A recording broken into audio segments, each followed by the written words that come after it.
2 दिन के बाद, आज से 2 दिन के बाद मैं सीएम की कुर्सी से इस्तीफा देने जा रहा हूं। नमस्कार दोस्तों, दिल्ली की नई मुख्यमंत्री होंगी आतिशी। आज विधायक दल की बैठक में चुनी गई नेता। रविवार को जब अरविंद केजरीवाल ने आम आदमी पार्टी के कार्यकर्ता को संबोधित करते हुए कहा था कि वो 2 दिन बाद इस्तीफा दे देंगे, तभी से पद की दौड़ में आतिशी का नाम भी शामिल था। 2020 विधानसभा चुनाव के बाद केजरीवाल की कैबिनेट में आतिशी समेत किसी भी महिला को जगह नहीं मिली थी।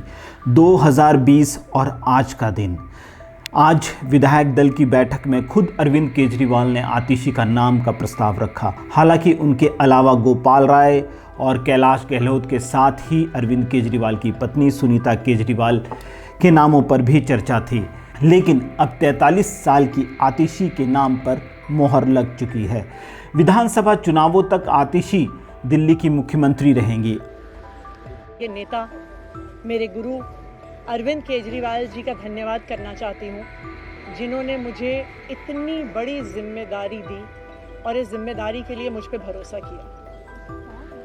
ये सिर्फ आम आदमी पार्टी में हो सकता है, अरविंद केजरीवाल जी के नेतृत्व में हो सकता है कि एक फर्स्ट टाइम पॉलिटिशियन एक राज्य की मुख्यमंत्री बने। मैं एक सामान्य परिवार से आती हूँ।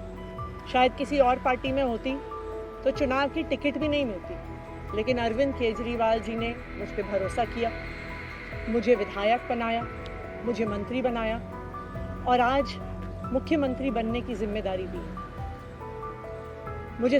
मैं खुश हूँ कि अरविंद केजरीवाल जी ने मुझ पर इतना भरोसा किया। लेकिन जितना सुख आज मेरे मन में है, आज उससे बहुत ज़्यादा दुख भी मेरे मन में है। दुख इसलिए कि दिल्ली के लोकप्रिय मुख्यमंत्री मेरे बड़े भाई अरविंद केजरीवाल जी आज इस्तीफा दे रहे। मैं आज ये ज़रूर कहना चाहती हूँ आम आदमी पार्टी के सभी विधायकों की तरफ से, दिल्ली की 2 करोड़ जनता की तरफ से, कि दिल्ली का एक ही मुख्यमंत्री है और उस मुख्यमंत्री का नाम अरविंद केजरीवाल है। भारतीय जनता पार्टी ने पिछले 2 साल से अरविंद केजरीवाल जी को परेशान करने की, उनके खिलाफ षड्यंत्र रचने की कोई कसर नहीं छोड़ता है। तो दिल्ली के लोग, आम आदमी पार्टी के विधायक और मैं अगले कुछ महीनों तक, चुनाव तक मुख्यमंत्री होने के नाते अब एक ही उद्देश्य से काम करेंगे कि हमें अरविंद केजरीवाल जी को फिर से दिल्ली का मुख्यमंत्री बनाना। जब तक मैं इस बड़ी जिम्मेदारी को संभाल रही हूँ, मेरा एक ही मकसद रहेगा। मुझे पता है कि भारतीय जनता पार्टी अपने एलजी साहब के थ्रू दिल्ली वालों के खिलाफ षड्यंत्र रचेगी। मुझे पता है कि वो दिल्ली वालों की फ्री बिजली रोकने की कोशिश करेंगे। मुझे पता है वो दिल्ली वालों के अस्पताल में फ्री दवाइयाँ रोकने की कोशिश करेंगे। मुझे पता है वो मोहल्ला क्लिनिक बंद करने की कोशिश करेंगे। मुझे पता है वो सरकारी स्कूलों को खराब करने की कोशिश करेंगे। तो अगले कुछ महीने तक, जब तक ये जिम्मेदारी मेरे पास है, मैं दिल्ली के लोगों की रक्षा करने की कोशिश करूंगी और अरविंद केजरीवाल जी के मार्गदर्शन में दिल्ली की सरकार चलाऊंगी। आतिशी को ही क्यों चुना गया? दरअसल सोमवार को हुई बैठक के बाद आतिशी को इस दौड़ में सबसे आगे माना जा रहा था।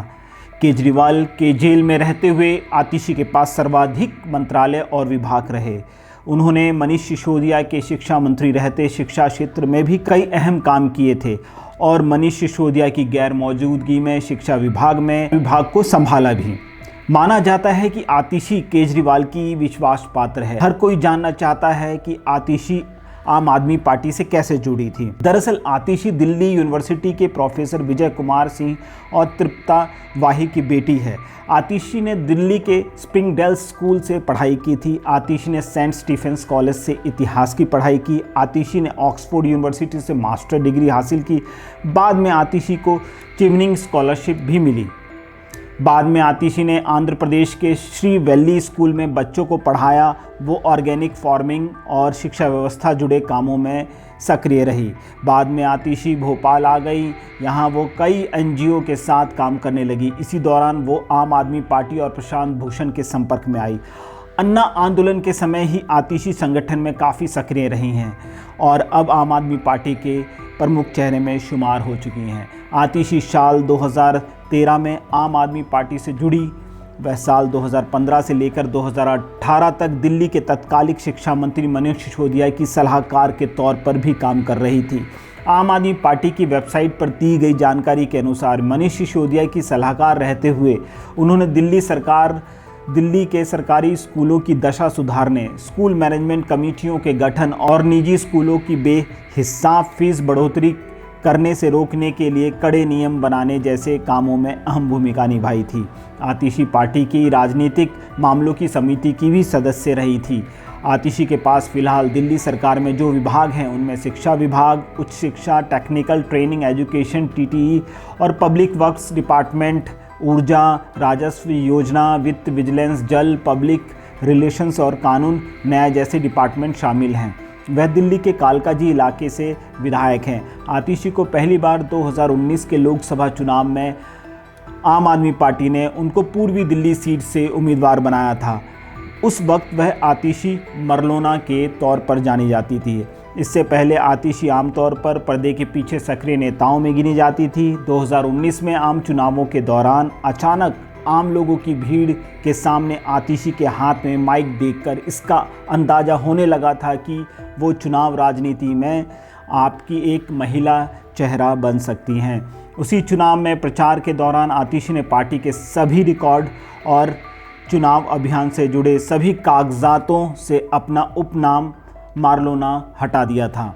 उस समय भारतीय जनता पार्टी ने आतिशी के सरनेम की वजह से उन्हें विदेशी और ईसाई बताकर घेरना शुरू किया था। आतिशी ने कहा था कि वह अपना सरनेम इसलिए हटा रही है क्योंकि वह अपनी पहचान साबित करने में समय बर्बाद नहीं करना चाहती है। आतिशी के माता पिता को वामपंथी झुकाव वाला माना जाता है और कार्ल मार्क्स, व्लादिमीर लेनिन के नामों के अक्षरों को जोड़कर आतिशी का मरलोना सरनेम दिया गया था।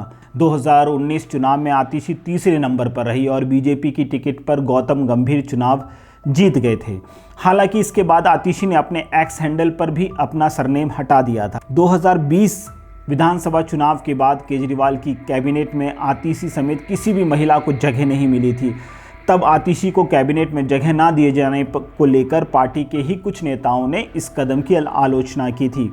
यह वह चुनाव था जब आम आदमी पार्टी को 70 में से 62 विधानसभा सीटों पर जीत मिली थी। इनमें से 8 महिला विधायक थी, लेकिन इसके बाद भी अरविंद केजरीवाल ने अपनी कैबिनेट में एक भी महिला नेता को जगह नहीं दी थी। लेकिन वक्त के साथ साथ दिल्ली के राजनीति हालात भी बदलते चले गए। मनीष सिसोदिया, संजय सिंह और फिर खुद अरविंद केजरीवाल के जेल जाने के बाद आतिशी सरकार से लेकर पार्टी तक के मसले पर मोर्चे संभालते दिखी। आतिशी साल 2023 में पहली बार केजरीवाल सरकार में शिक्षा मंत्री बनी। के पीछे छोड़ दिया, उनको झूठे मुकदमे में 6 महीने तक जेल में रखा। आखिरकार सुप्रीम कोर्ट ने उन्हें जमानत दी और सुप्रीम कोर्ट ने सिर्फ उनको जमानत नहीं दी, सुप्रीम कोर्ट ने केंद्र सरकार के मुंह पे तमाचा मारा, उनकी एजेंसीज के मुंह पे तमाचा मारा।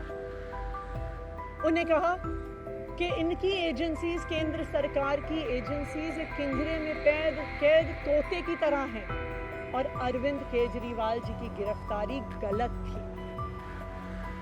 अगर अरविंद केजरीवाल जी की जगह कोई और मुख्यमंत्री होता, कोई और नेता होता, तो वो 2 मिनट नहीं सोचता मुख्यमंत्री की कुर्सी पे बैठने के बाद। लेकिन अरविंद केजरीवाल जी ने वो किया जो आज तक इस देश का इतिहास तो छोड़िए, शायद दुनिया के इतिहास में किसी नेता ने ना किया है।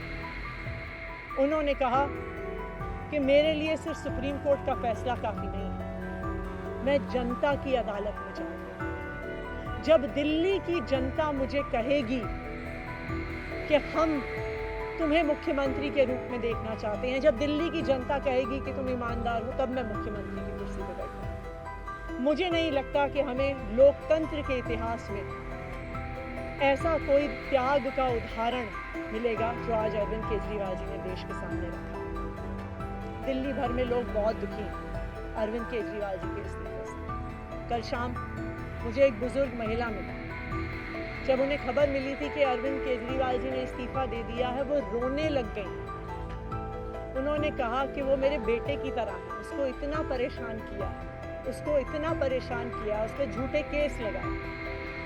और उन बुजुर्ग महिला ने कहा कि मैं घर घर जाऊंगी, मैं घर घर जाके लोगों को कहूंगी कि मुझे अपने बेटे को ही मुख्यमंत्री बनाना है। तो आज सभी दिल्ली वाले ये प्रण ले रहे हैं, सभी दिल्ली वाले इतने गुस्सा हैं, भारतीय जनता पार्टी के षड्यंत्र से नाराज हैं और अपने बेटे, अपने भाई अरविंद केजरीवाल जी को फिर से दिल्ली का मुख्यमंत्री देखना चाहते हैं। क्यों देखना चाहते हैं दिल्ली वाले अरविंद केजरीवाल जी को फिर से मुख्यमंत्री? क्योंकि उन्हें पता है कि अरविंद केजरीवाल ही ऐसे ईमानदार मुख्यमंत्री हैं जिनकी वजह से उन्हें फ्री बिजली मिली है। उन्हें पता है कि अगर अरविंद केजरीवाल जैसे ईमानदार व्यक्ति मुख्यमंत्री नहीं रहे तो उनको फ्री बिजली मिलनी बंद हो जाएगी। उन्हें पता है कि अरविंद केजरीवाल जैसे ईमानदार व्यक्ति अगर मुख्यमंत्री नहीं रहे तो उनके बच्चों के सरकारी स्कूल बदहाल हो जाएंगे। उनको पता है कि अरविंद केजरीवाल जैसे ईमानदार व्यक्ति अगर मुख्यमंत्री नहीं रहे तो जो अस्पतालों में, सरकारी अस्पतालों में अच्छा इलाज मिलता है, मुफ्त दवाइयाँ मिलती हैं, वो बंद हो जाएंगी। उन्हें पता है कि अगर अरविंद केजरीवाल जी मुख्यमंत्री नहीं रहे तो मोहल्ला क्लिनिक बंद हो जाएगी। अरविंद केजरीवाल मुख्यमंत्री नहीं रहे तो दिल्ली में महिलाओं की फ्री बस यात्रा बंद हो जाएगी, बुजुर्गों की तीर्थ यात्रा बंद हो जाएगी। क्योंकि उन्होंने देखा है कि भारतीय जनता पार्टी की 22 राज्यों में सरकार है, किसी एक राज्य में भी वो फ्री बिजली, अच्छे स्कूल, अच्छे अस्पताल, मोहल्ला क्लिनिक, फ्री बस यात्रा नहीं दे पाते हैं। और एक ईमानदार अरविंद केजरीवाल है जो दिल्ली के लोगों को इतना कुछ देता है। तो दिल्ली के लोग, आम आदमी पार्टी के विधायक और मैं अगले कुछ महीनों तक, चुनाव तक मुख्यमंत्री होने के नाते अब एक ही उद्देश्य से काम करेंगे कि हमें अरविंद केजरीवाल जी को फिर से दिल्ली का मुख्यमंत्री बनाना। जब तक मैं इस बड़ी जिम्मेदारी को संभाल रही हूँ, मेरा एक ही मकसद रहेगा। मुझे पता है कि भारतीय जनता पार्टी अपने एलजी साहब के थ्रू दिल्ली वालों के खिलाफ षड्यंत्र रचेगी। मुझे पता है कि वो दिल्ली वालों की फ्री बिजली रोकने की कोशिश करेंगे। मुझे पता है वो दिल्ली वालों के अस्पताल में फ्री दवाइयाँ रोकने की कोशिश करेंगे। मुझे पता है वो मोहल्ला क्लिनिक बंद करने की कोशिश करेंगे। मुझे पता है वो सरकारी स्कूलों को खराब करने की कोशिश करेंगे। तो अगले कुछ महीने तक, जब तक ये जिम्मेदारी मेरे पास है, मैं दिल्ली के लोगों की रक्षा करने की कोशिश करूंगी और अरविंद केजरीवाल जी के मार्गदर्शन में दिल्ली की सरकार चलाऊंगी। मेरा अपने सभी कार्यकर्ताओं से, सभी विधायक साथियों से, दिल्ली के लोगों से बस एक ही अनुरोध है, आप में से कोई मुझे बधाई मत दीजिएगा, आप में से कोई मुझे माला मत कर रही है, क्योंकि मेरे लिए और मुझे लगता है सभी दिल्ली वालों के लिए ये एक बहुत दुख की घड़ी है कि दिल्ली के चहेते मुख्यमंत्री को आज इस्तीफा दिया। मैं एक बार फिर अरविंद केजरीवाल जी का धन्यवाद। आज तक के लिए इतना ही, धन्यवाद।